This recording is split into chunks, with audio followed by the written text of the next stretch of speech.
Good afternoon, everybody. My name is Donna Fiesel, and I'm your host of Donna's Edge television talk show and radio talk show, where everything happens and it's all about the truth. You can find us syndicated, find it to television, found on Roku, Apple TV, and Amazon Fire. And don't forget the podcast on Newscasters.com. Now you can find us on the radio in South Carolina. It's the biggest station they've got here. They're local and they're international. Can you believe that? I'm part of that. So on Saturdays, you can catch us at 9 a.m. and that's on the Eastern time zone. It's 92.9 WZLA. So make sure you stay tuned to them. If you like just the old classic kind of country stuff, I do. So that's the station I listen to anyway. Thank you so much for watching. You know something, you can find us on all the social media sites there as well. Facebook.com/DFiesel, X, LinkedIn. It's all over the place. So whatever you like in social media, YouTube, sometimes I forget that one. We have our own channel there as well. But you can find us anyway. Victoria Lee Scott is with me right now. She's one of my bestie friends. And so that girl from I'm on the other coast. So you're California, I'm Carolina. So there's an old country song about that. Yeah, Carolina and then California. So anyway, we're making that old country song alive and well. But Victoria is also with the Newscaster studio. And you guys, I mean, every time you're on the show, I'm hearing new ways that you guys are growing. You're getting people who are just banging on the doors who want to tell the truth and have their show on your network.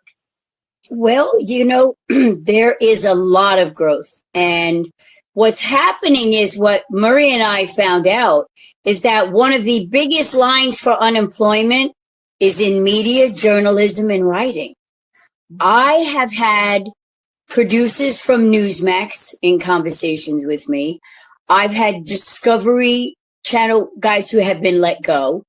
I have so many. We actually have a new guy who was a co-anchor. And he has his channel. We're putting 4 to 5. And Murray still got 4 more. That's in my big light just went out here.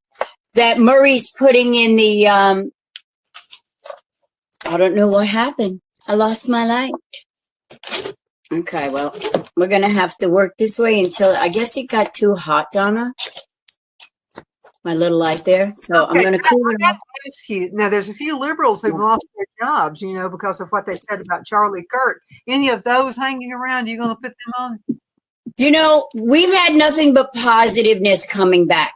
And like I said, the people that are coming to us, it's very interesting because I've done this whole event for jobs, as an independent podcaster.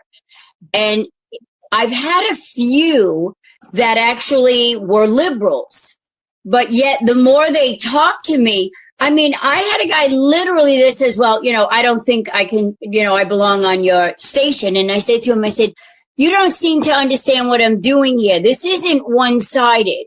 It started out with these were the people that wanted to have a stronger voice first. I said, but this company has been built on different aspects, as long as you can adhere to journalistic ethics and guidelines.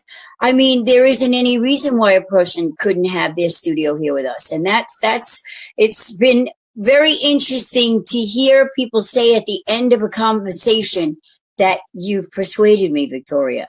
And trust me, I'm not a salesperson. It's either here's what I got, you want it or you don't. That's my limit of selling. Just never have been. I don't have the patience for it, all that. Here's what I got. Do you want it or don't you? Give me your best offer. Mm-hmm. But it seems that it is a $37 billion industry now on advertising on podcasts. The most interesting thing is that it has grown by 32% just since January. Mm-hmm. And that's pretty incredible. That's some really gross statistics as far as I'm concerned. So what this is about reuniting voices again, because everybody went off. And as you know, when you did your opening, look at how many you have linked yourself to. So now people don't want to necessarily be out there on YouTube by themselves or on Rumble by themselves. What they're looking for is exactly what we have created, a network.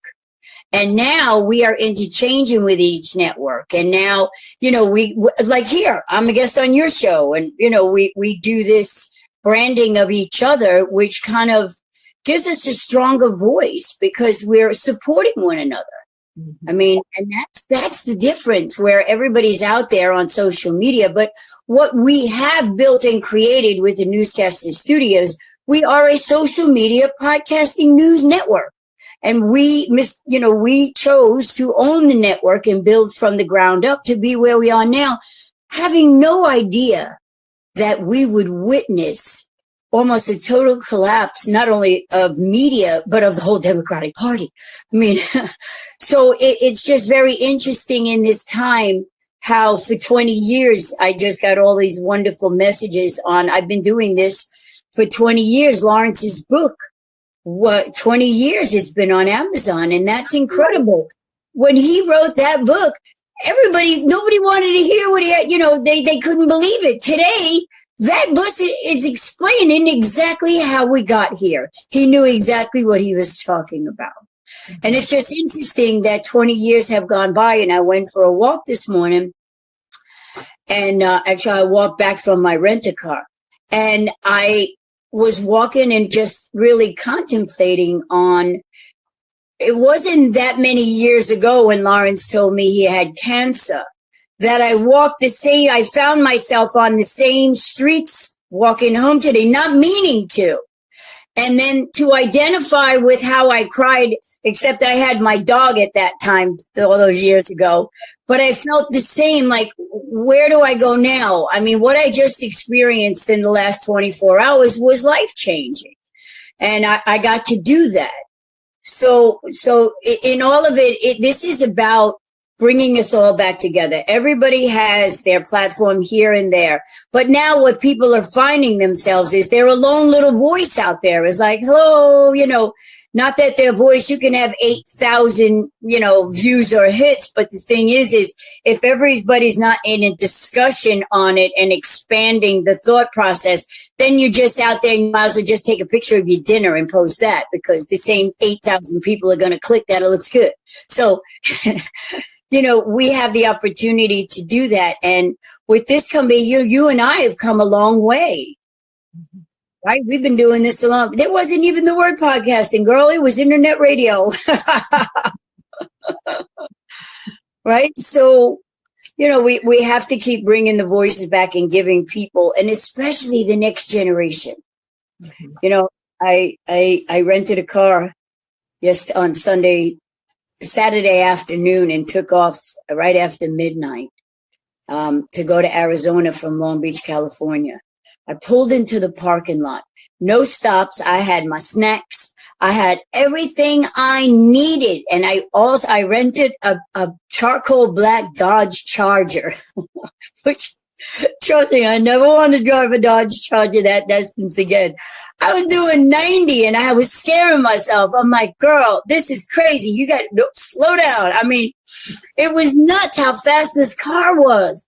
But I got there to State Farm Stadium, where we held the legacy of Charlie Kirk yesterday, at 6:30, and I was in my seat by 8:30.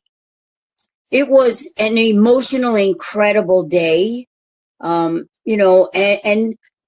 me, it's different. I just took Psalms in the summer, this past summer with Erica, live with her in my church here in Signal Hill. I've known Erica. I was able to hand Erica and Charlie to give them Lawrence's book. I've been around Charlie and interacting with him since 2012. And if you remember, not that long ago, he was on the college campus. We did a show on that, remember? He was here at Cal State Long Beach, which is a sanctuary city, and I thought I was going to go and see all of this liberal campus fighting against Charlie, and I was blown away at the conservative support for Mega. I was blown away with the young people. And I've always known he's been doing this because I followed him for a lot of years, but I've also followed him politically. So I knew a lot. My pastor, James Caditas, actually is very, very good friends and pastor to Charlie. And even though they live in Arizona, he still has Pastor James here. Pastor James has a great channel that he does. And, there's so many voices out there, Donna, that I think it's very important that we learn to listen with our ears to what we are taking in and who we are supporting. Because people are just doing things with instant gratification. Oh, that looks good. Let me post that to my page. But what they're not realizing is the content.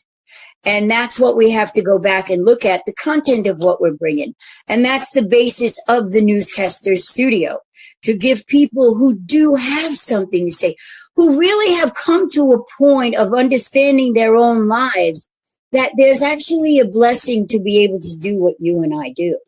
And the next generation needs that, because the last two generations, it was a great array of people that I was with in that room, in that stadium.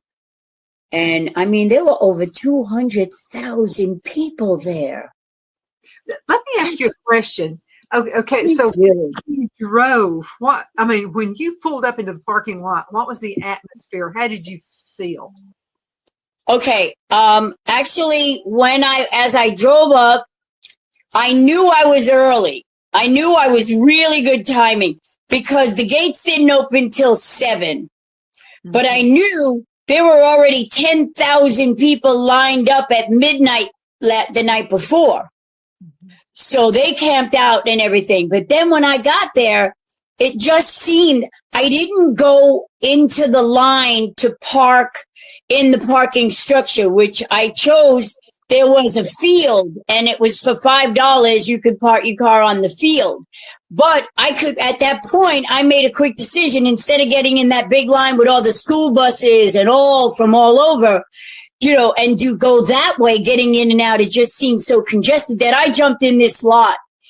And it was great, because it did say there were other lots and you'd walk, but I was dressed for it. I had my Converse on, my jeans, my red t-shirt, which said, make California red, which everybody loved my t-shirt. And I walked over and I got in line, and it was very interesting. At this point, it was very hot, and there were a lot of people trying to get through, small areas. So as these people who stayed in line all night, the new people just coming around this way and sneaking in this way. And so whether you stayed, people got there the same time I left my house in California, and we were in line at the same exact place. And I didn't spend how many hours out on the street. I drove. But I mean, you know what I'm saying? So it was very interesting. Not too many grumblings, old people, a lot of people who were not, which was very interesting about listening to your body. I wanted to talk to you about your show. Forgive my hands. I'm Italian. I'll sit on them. But there were a lot of people that health-wise should not, because there were no strollers. There were no bags. If you can't fit it in your pockets, you ain't taking it. There was nothing. And it was very interesting to see a lot of aged people that were not equipped to walk the distance from the parking lots to the stadium. Never mind Disneyland F-Styles in the stadium. Before you even got up to the front, you had to weave and weave. I mean, there were weavings all over the place. You had no idea what line you were in. You just kept shoveling up. I had my hands in front of me, and and you find an opening, you move, But I got in, and by the time I got in at 8:30, I was still on the bottom. And then I said, I got a snack and a soda, and I went to the bathroom, and then I did not move until Trump finished, I was in my seat at 8:30. I didn't get up out of my seat until 4:30. That's how much I was not missing anything. Who was the first speaker? Well, I think he had the guys from the show were up first. His podcasting guys that had been with him, that had built Turning Point USA with him. Those are the guys that spoke first. Then his pastor. Then there were actually everybody. The whole administration. Susie was up there. Mark Rubio, Pete Hegseth, Robert Kennedy Jr. We had, it was incredible. J.D. Vance. It was Kelsey Gabber. It was an incredible energy, what they pulled off in a week. And then at one point, I have the video, which I'm going to put up. At one point, everybody had Charlie Kirk signs, and they were in different colors.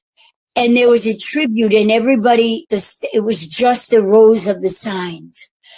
Everything was moving. To see, I got pictures of Trump and Elon in the box right above me. Okay, I wanted to ask you about that. Have they kissed and made up? They shook hands pretty much. So I would say from the looks of it, they have. I think from the looks of it, America's interest. I think. They didn't agree with a lot of the big, beautiful bill, but Trump is the president. So I do think that they showed a great, let's face it. It was incredible to see to experience, not just to watch it on TV, but to be it wasn't even what Trump said. He goes, this isn't even an arena. This is a stadium, people. Not only that, but there was another room, which he also commented and told them that was packed. I was so fearful of being the one where they went, sorry, man, capacity. I'm like, no, I'm party of one. Party of one. Let me in. Newscaster had my press pass on. But it was absolutely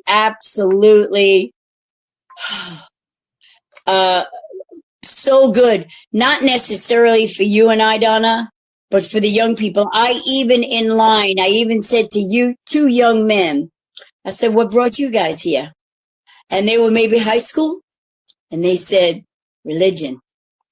And I went right on. Mm-hmm. They understood Charlie. They understood his explanation of scripture. They didn't hear in the churches and synagogues. They don't hear, just like nobody hears the old people in Congress. Sometimes you have to take that wisdom, nurture it so it grows. So each generation, Moses warned us, the children, teach the children. And we didn't. And we saw the outcome, Donna. You and I have been talking a long time about the woke culture, about what happened in our schools, about the disrespect and the violence and the video games. You and I could go on and on. But Charlie spoke to them differently. Charlie let them come and say to him what he wanted. He was an incredible guy, and he changed a generation. He did that. Turning Point USA. I witnessed it yesterday. I witnessed the best thing I did was drive and not say, just go, because I knew there was something. As I fought on this radio banging, trying to bring light. I had Elon, what's his name? I had Mark Meckler, who told us, you want to get back, have your parents had enough with COVID? Tell them to take back their school boards. Remember my whole thing about taking back our school boards? It was very important. Nobody wanted to hear at the time. And I've known this incredible man, and I've got to be in his presence and sit from here to the end of my desk in front row in front of Charlie. And I followed him to many things to hear him, because well look at what's incredible here. Excuse me, but in 2019, when Charlie was the loudest on the campuses, when they were shut down and he was talking about our college students, I went back to college and finished my degree and graduated in 2023 with a generation that I learned from. And I also taught my wisdom to them. It was one of the greatest experiences I did. Do you think I had to go back in 2019 and sit and do all that and go back to theology and interpret the Bible and interpret other religions so that I understood what Charlie was saying? I got it. And I don't know where ahead or why, but I do know that I've been able, with some incredible people such as yourself, Mr. Day and Murray, to be able to create a platform that maybe we have been saying the right thing, and maybe we are going to be heard for the credibility that we deserve. We don't need to keep defending what we're doing. We need to keep sharing what we're doing. We have no more time to defend what is right. The truth is right. So we don't have time for that. We got to pursue, we got to go on. But this is something that I found was interesting. So, I mean, it's not just people in the United States who are turning over a new leaf. It seems like we're, it's changing. People in other countries are doing this. I heard that there were people in Japan who were wearing "I Am Charlie" t-shirts. And I'm telling you, this movement has not, this was just not here. We are talking about an incredible, from South Korea, Japan. They were just, I mean, he had whatever he asked the Lord to show him where he could best serve the Lord. And I don't know what happened. My voice is still not the same from what I've experienced, because what it did is what he left. Look at the people. Look at how many of these young people yesterday. I don't know if they aired it, but the minister, Charlie's minister, had all those in attendance. We're talking about a huge amount of people who came there that want to accept Christ right now to stand. And they did. And it was incredible to watch the couple in front of me. And then this guy and this guy. And these were people, and the wives and the husbands looking at their significant other who chose in that moment to stand. It was just incredible. This wasn't for we believers. This was for those who were there and have that. And it was, I don't know if that was even aired, but the experience that I got by being there changed me. I know that there's so much to do with Turning Point USA. And I know there are people that really are going to fight back. But I know that Charlie has empowered, he has given them their own critical thinking back. He has taught them that whatever their voice is, it is right. He has led them to listen to the music and the words, destroying the Bible, destroying the commandments, destroying the family, destroying the male, destroying females. Destruction is what he showed 2 generations. And he gave them a choice. My son sent me a clipping, and it was, I forgot what university Charlie was at, but it was a guy, and he had on a pink dress, and he thought he was a woman. But what I noticed about him, about Charlie, is Charlie said, okay, and he put his hand out there and he said, go ahead. He didn't make fun of him. He didn't roll his eyes at the guy, nothing like that. He just said, okay, go ahead. So the guy said he's a woman, and he was born as a woman, blah, blah, blah, blah, blah. And Charlie shut up. Charlie didn't say anything. He let the guy to get it out of his system. Then Charlie said, how long have you thought you might be a woman? Well, he said since he was about, I think he said 9 years old, something, it was under 10 years old. And so Charlie said, I'm going to ask you to do one thing. Well, he asked him, he said, have you had your body changed yet? And he said, no, I'm getting ready for it. I'm taking the hormones. Right. They said to be a woman. And I gotta insert this, Victoria. Any man, if you want to be a woman, I want you to try to have a period first. Then let's see if you still want to be a woman.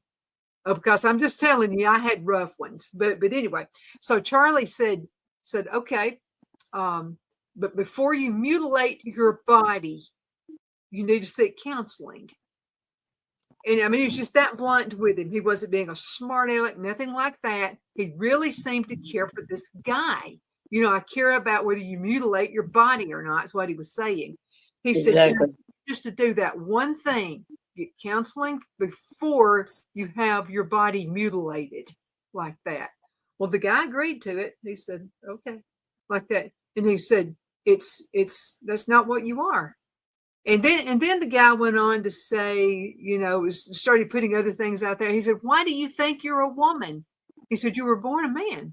And he said, I don't identify as a man. I identify as a woman. And then Charlie went on to say something like, well, you know, there's a peach and there's an apple. The apple can, you know, think he's a peach, but he's not. You know, he's a peach, you know. So he put little things like that, but it was all simple things. But I liked his demeanor. I liked the way he said it. I liked the way he talked to this guy. Because I'm one of those, if you hound me, I'm going to go the other way. And I just think that that's appealing to people. And I think to young people, that's appealing. They're going to sit there and they're going to listen to that. If you don't come across like making fun of them for the weird dresses and stuff like that, and just be simple with them and say, I care about you. I don't want you to mutilate your body. Right. And that's exactly how we said it. He, you know, for 31 years old, he was probably one of the wisest people I've ever got to listen to. And this guy he didn't have a college degree. No, he did not. But he was actually given, yesterday, he was actually given quite a few things yesterday. A Medal of Freedom, I think he was given by Trump. And he was also given by Hillsdale College. I think he was given an honorary doctorate, and also they're going to put up for his children for their college from Hillsdale. And then, of course, the head of the college, which is so funny, and he was like, and I know which college I'd like them to go to. but it was, you know, it's crazy where we're at this changing point right now. We really are. I got to watch a lot of people. And you know what was interesting? The room was filled with a lot of families.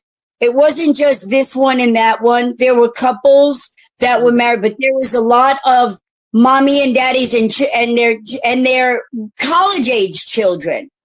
You know, there was a lot of groups together. You know, they try to stay together, and I only observed that because when we were shuffling like cattle, I got to stay together with my family.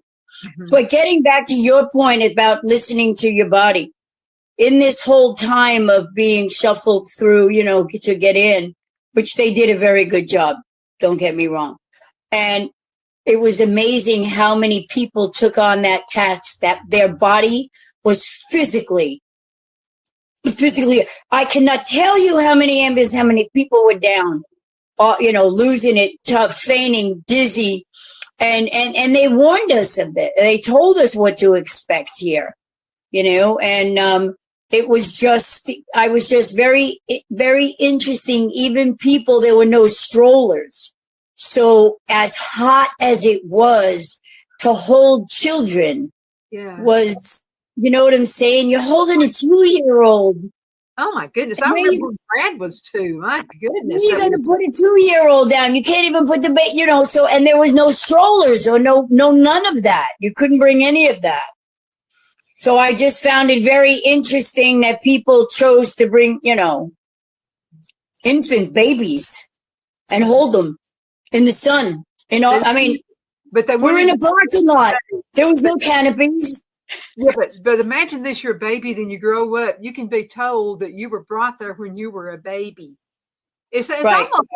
almost like you're presenting your baby to Christ. It's almost like you're presenting. It kind of, you know, and I will bet if those were, you know, there was something, you hit an interesting point, because this was a pivotal time. This was historical.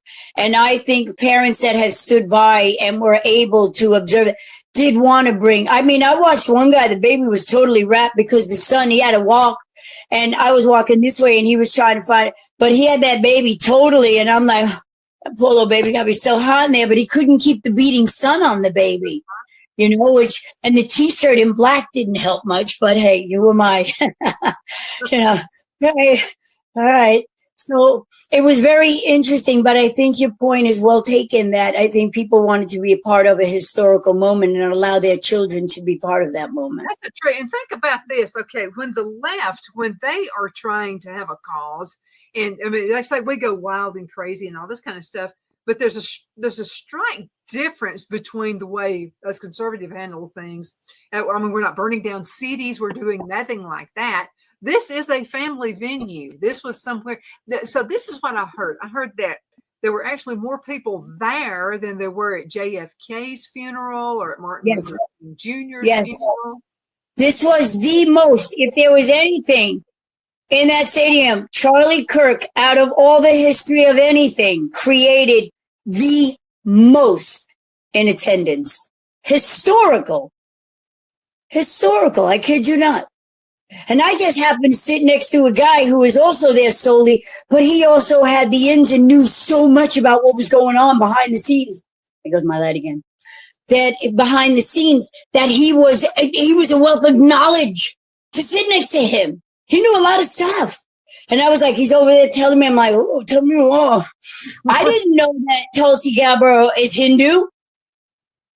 I didn't either.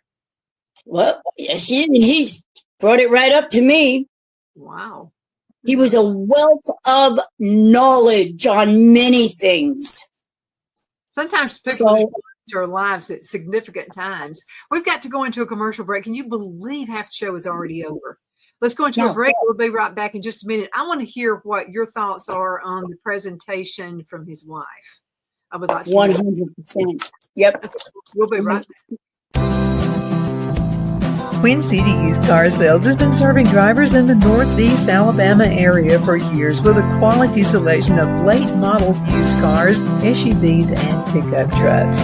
On top of our extensive selection and competitive prices, we offer professional auto financing services for used car buyers of all credit levels. Whether you've just begun your search or you're ready to secure your next vehicle, at Twin City Used Car Sales, you will drive away with the vehicle of your dreams. The sales and finance staff at Twin City Used Car Sales looks forward to serving you, and you can apply for financing online before your visit to our used dealership in Gadsden, Alabama.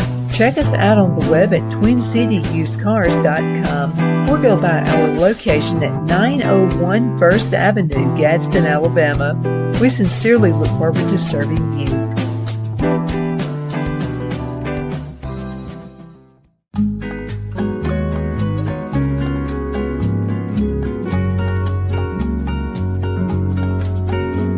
At Lamone's Mexican Restaurant, located in Henniger, Alabama, and voted Best Mexican Restaurant of the Cobb County, Alabama 2020, we're here to serve you with authentic Mexican cuisine. Order easily online by going to lamonsmex.com or call 256-657-3999 to place your order.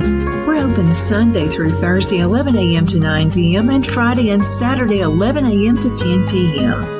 Whether you're celebrating a cozy date night for two or a celebration for a crowd, at Lamone's you'll love our atmosphere and friendly servers. Thank you for dining with Lamone's Mexican Restaurant.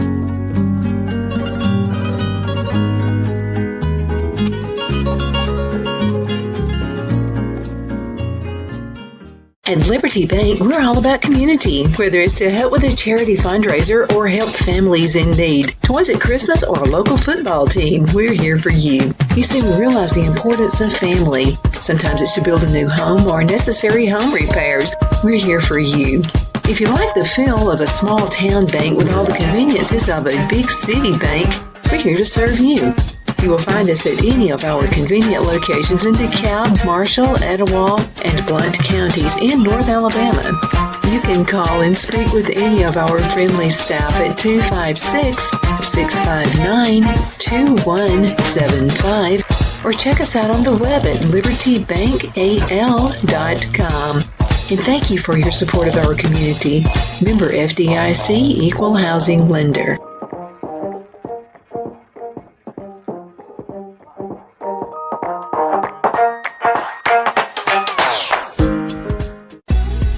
Donna's Designs offers a line of handmade memorial, wedding, and keepsake jewelry that launched back in 1970.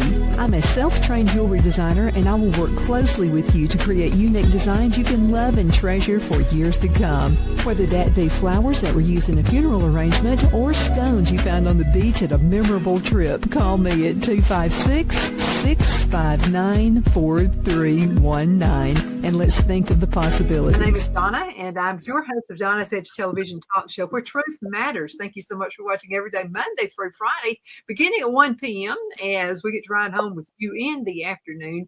You can also find us syndicated on Abundance Television. That's found on Roku, Apple TV, and Amazon Fire. And don't forget the podcast on the newscasters.com. You can also find us on the radio now. You can find this on 92.9 FM right here in Abbeville, South Carolina. They are the country giant.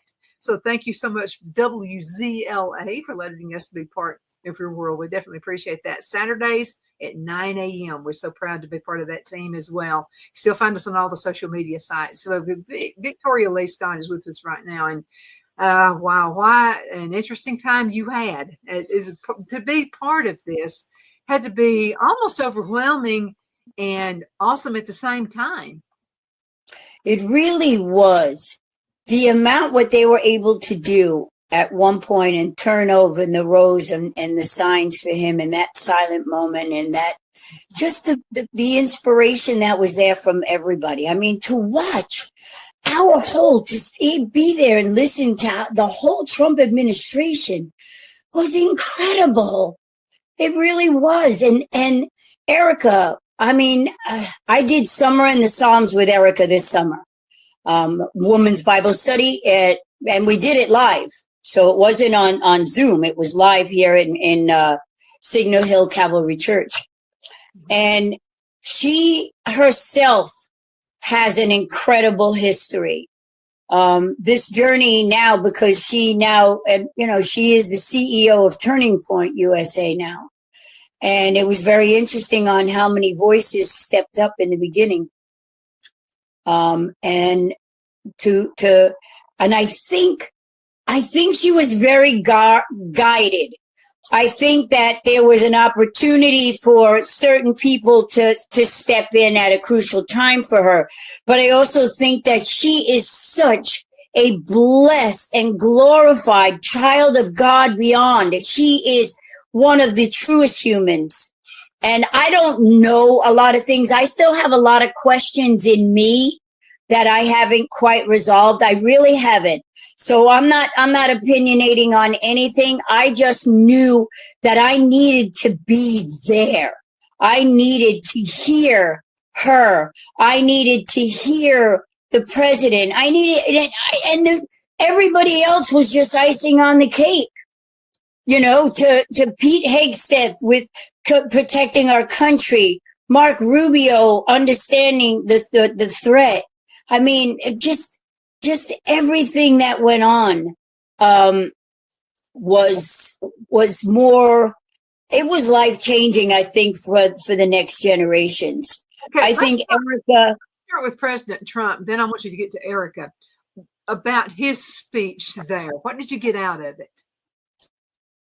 I think, and I'm going to be brutally honest here, I think our president spoke 20 minutes too long. I think what happens is he has a great speech, and then he'll go off for 15 minutes and then come back to the speech. And then he'll go up, I learned all this from my gentleman next to me. And he'll go, here, watch, he'll go up, watch. And he did. It was incredible. And there were some things, you know, he also today, apparently they're supposed to be releasing some new information, him and JFK, about autism.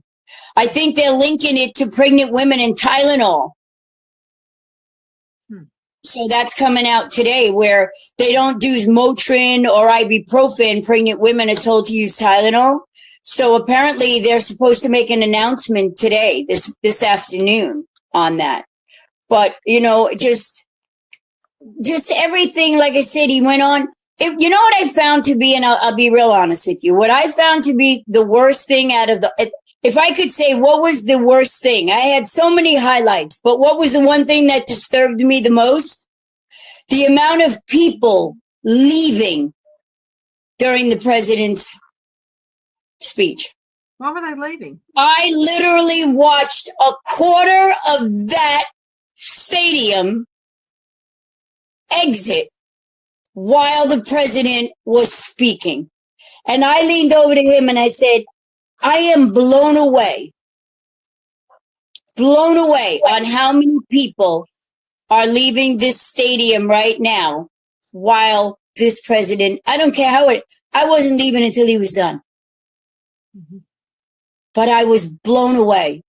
Blown away. Did they come back or did they just leave for good? No, they were going home. They were going, but don't forget, there were a lot of elderly and they've been sitting in those seats since 10 o'clock that morning, okay? And living on junk food or hot dogs or nachos and soda pop, right? And beers. So mostly elderly people who were leaving. that I couldn't tell. You just saw the flow. I wasn't looking at them. I was just, what I was witnessing from where I was the top tiers. You could just see the constant. So the top tiers were coming down this way. The interior tiers were walking up to go this way. So around the whole stadium to watch the rows of blue shirts, blue and red shirts, everybody was in red, white, and blue. So it was just interesting to watch how many people were exiting while the president was still talking. I looked up and I said, I cannot believe how empty this stadium is, and he's not finished yet. I made a comment. I actually could not believe it. But then again, you have to realize they've been sitting there in those seats for 7, 8 hours, 6, 7 hours. So, I mean, the doors opened at 7 a.m. So they didn't start until 11. So whenever you got to your seat, there was a lot of hours of just music and hanging out. Mm-hmm. So people were afraid to change seats, afraid somebody would get their seat. Well, not really, because it was very interesting. We threw 3/4 of it. We had a few seats, 3 seats next to us. There were seats. If you went around, I was able to look around. There were seats. I mean, but there was a lot of people saving seats because they had other people, but who were on the other side of the arena didn't want to walk. So that seat, you know what I'm saying? So this was a come as first serve. So people saved a lot of seats unnecessarily. And then the other people found other seats. And once it started, you could see that there was still plenty, there was seats. But it was very interesting is because the stage was here and it went in the U shape, right? So here in these seats up here on this side, and the stage was here, and these seats were back here. I said, how are those people are sitting up there, but they can't see the stage. They're behind the stage. And then if you look across where I was here, there was a huge screen. So those people were watching the screen. Mm-hmm. Okay. So they gave as much room to accommodate as many because the turnout, the numbers were over 200,000. Mm-hmm. I mean, I don't know if anybody was turned away because the overflow went to the arena next door. There were more people leaving outside, so they couldn't get in. So, I mean, I didn't know if there was a lot of people that couldn't get in. Once they hit capacity in the stadium, then they had an overflow stadium next door.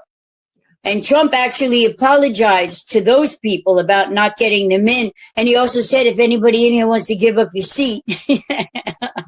Nobody's going to give up their seat. Nobody's giving up their seat, but it was, overall, you seem a little disappointed in President Trump, but overall, because he went on a little bit longer, but overall, are you glad that he spoke?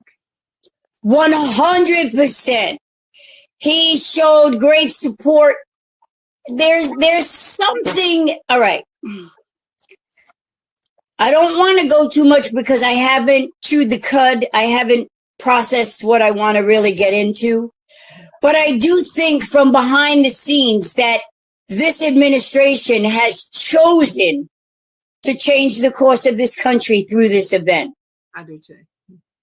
Okay, I think they came in for a reason. And I think it is because if you're going to fight the dark forces of Hollywood and wherever else they have their claws at this time, grabbing a hold of the next generation and turning them around as Charlie was able to do, I think this administration knew it. I think this administration decided that this is our turning point. And I think what they pulled off in 1 week was an incredible, successful demonstration of America in one place with so many presidential rallies when they're running for office. It takes weeks to get those things put together. A venue like that, something. I mean, it's a huge thing. Okay, so let's talk about Charlie's wife. Okay, Erica. How do you feel about? I mean, I would have been a nervous wreck. I would have melted. I would have just been like passed out. How did she hold up? And do you feel like she's going to be able to take up that cross just like Charlie did? 100%. You know, she was the brains really behind the operation. Charlie had the wisdom and the knowledge, but Erica has a God conscience that just can't be questioned from this woman to that woman, as far as I'm concerned. There is a genuine person in there. Now, I don't know what has occurred for her or what has transpired for her. Do you know what I'm saying? In 1 week, 11 days, what happened? A lot to process. Yeah. So, but I do think that the foundation that Charlie was as good as he was because of the love and of his wife. They were a force to be reckoned with. They were each other, like you and Phil. You guys, that's what it's about. Supporting and nurturing one another, and the things he did for her and the things, she did for him. Those were the values, and that's what she was able to create with him. And I think somehow through what has happened to her husband, she is going to show that a different role for a woman. You see, the days of a woman like my mother had to give up 4 of her 5 children to become the successful executive and was never able to repair the relationship of 4 of those 5 children.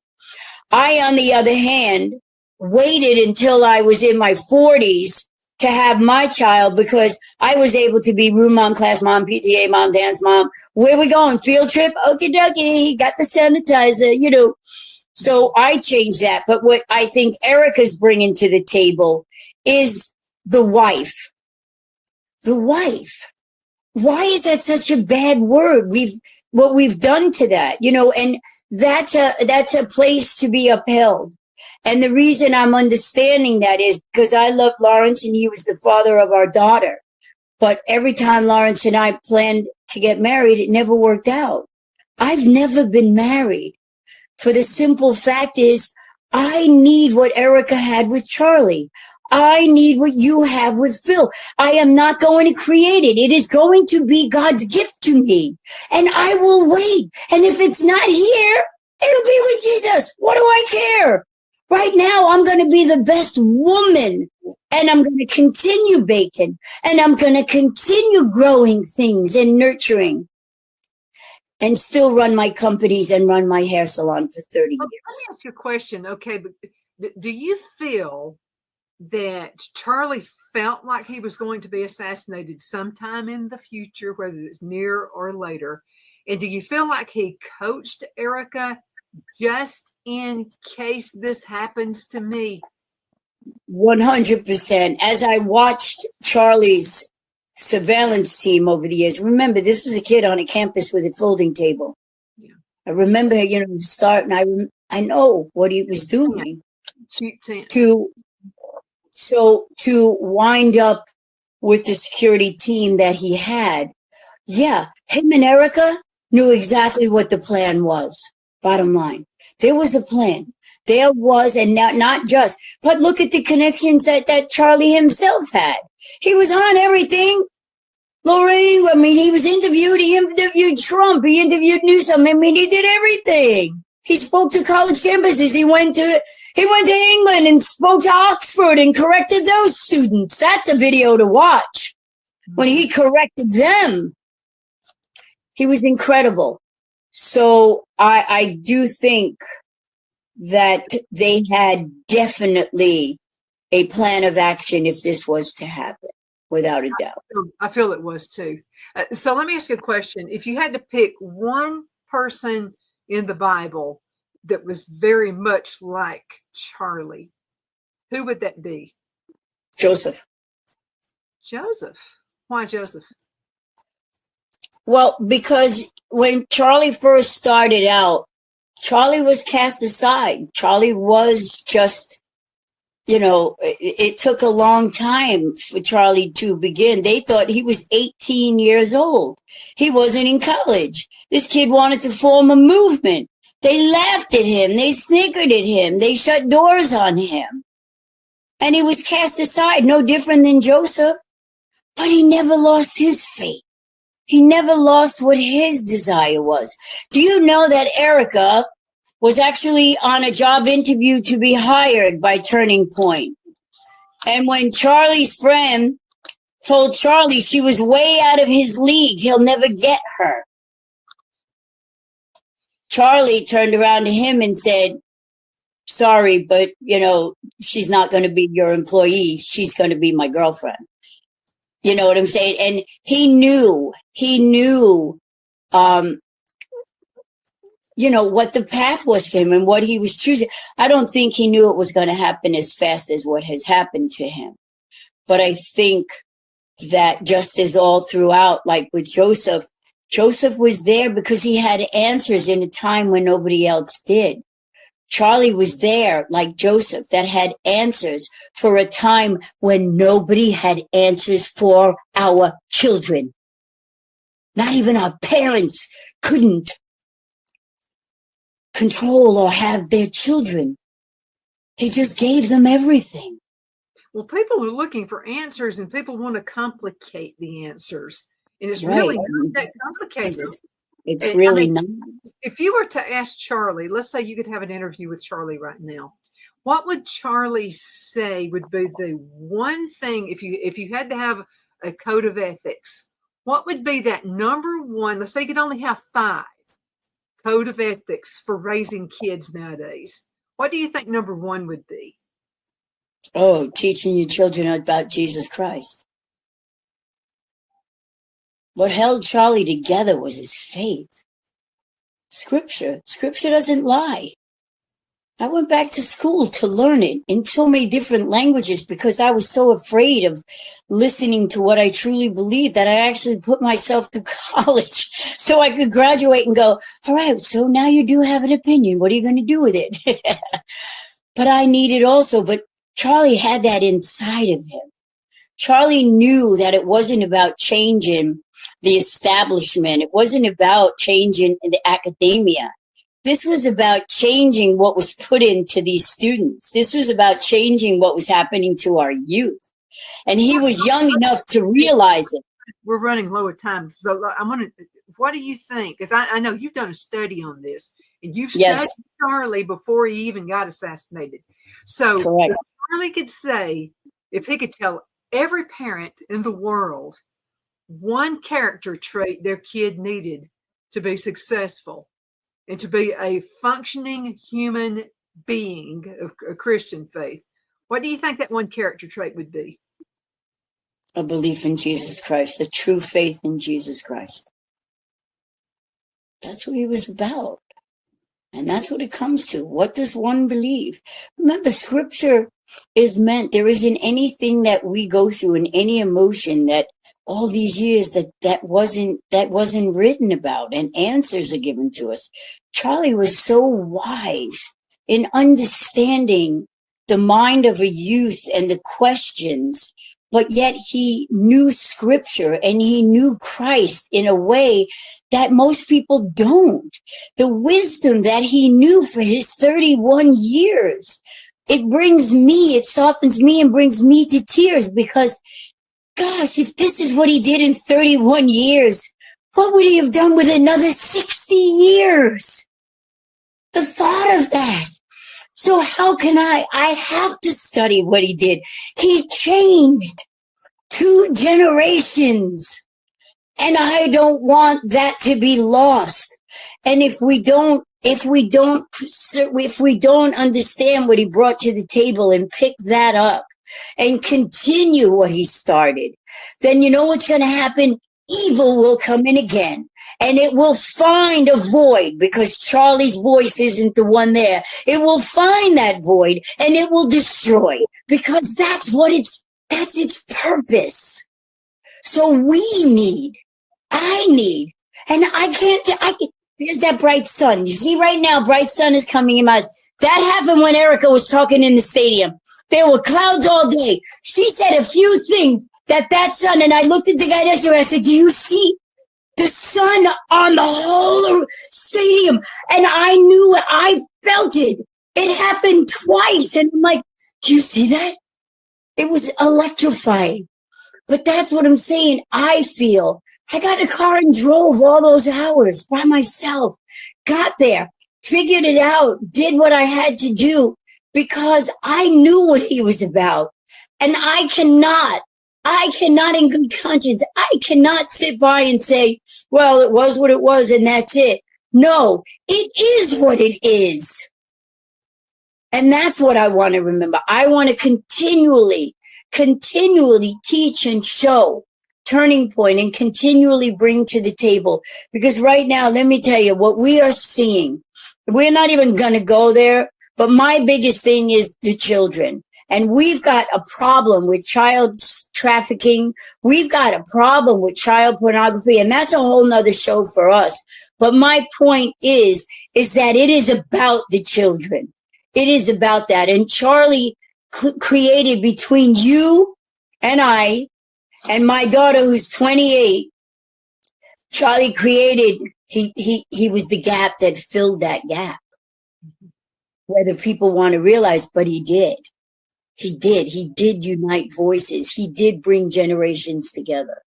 And for that, the generation that we have right now, we're going to have to go in about 2 minutes, but this generation we have right now, all they've seen is their parents living in the basement of their parents' house. They've seen where there's no ambition anymore. COVID hit. A lot of these kids who were there are kids who went to school during the COVID years.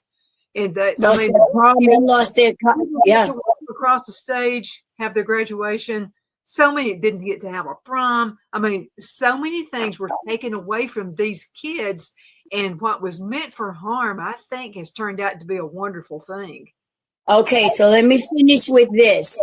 Just as with everything, and when things evolve in technology and the Industrial Revolution, everybody is so sad because layoffs and people lose and companies and mills close and this and that. But what happens is then comes a new generation that has a new jobs, has a new purpose. And that's what they're going to find. These kids are not going to fall by the wayside. They are going to figure it out, and they are going to be the change. I kid you not. He has woken up enough of them, I think. He has united enough of them in a common voice that they don't have to be silenced anymore, and they are not. So my point is that now it is the time that as technology and jobs change and grow, there's going to be new opportunities for a new generation of young people. That's what I'm saying. So it might not be what you and I are used to as a traditional job, but there will be new jobs that will expand. And therefore, I would hope that a lot of the robotics and the automated would take over, because I would like our young people to get back to their own critical thinking and using their mind, their body, and their soul for their future, instead of being told like little robots what they can and cannot do. So I think we have ignited. I think we have ignited that generation. Thank you, have. We're going to have to call it a day. Hang around. I got to get you set up for next month. Thank you guys so much for watching. There's never enough time with Victoria. But again, thank you so much for watching. We'll see you next time.